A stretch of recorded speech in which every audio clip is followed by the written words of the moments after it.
Bismillahirrahmanirrahim. Assalamu alaikum all of you and welcome back to the channel. Today the phrasal verb that we are going to discuss about is bust up. Bust up का मतलब क्या होता है और उसको sentences में कैसे use करते हैं. To know about these all things, please stay tuned with the video.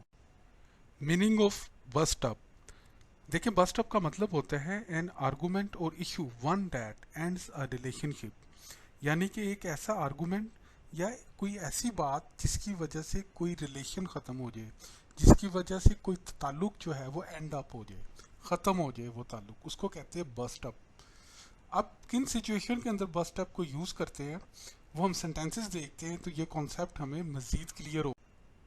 देखिए अब आपने इन सेंटेंसेस को ध्यान से देखना है ताकि हम लोगों को समझ आ सके कि किन सिचुएशन के अंदर बस्ट अप का क्या मतलब है और कैसे हम इसको यूज़ कर सकते हैं.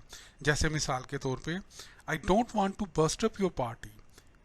इसका मतलब ये है कि मैं नहीं चाहता कि आपकी पार्टी ख़राब करूं या आपकी पार्टी जो हो रही है वो मैं ख़त्म करूं. They bust up after 5 years together. 5 साल साथ रहने के बाद वो अलग अलग हो गए.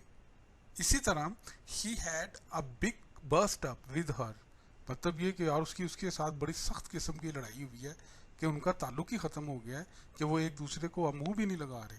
इसी तरह please don't try to bust up our conversation. यार आपकी मेहरबानी हमारी जो कन्वर्सेशन हो रही है उसको ख़राब मत करें या उसका ध्यान ना चेंज करें.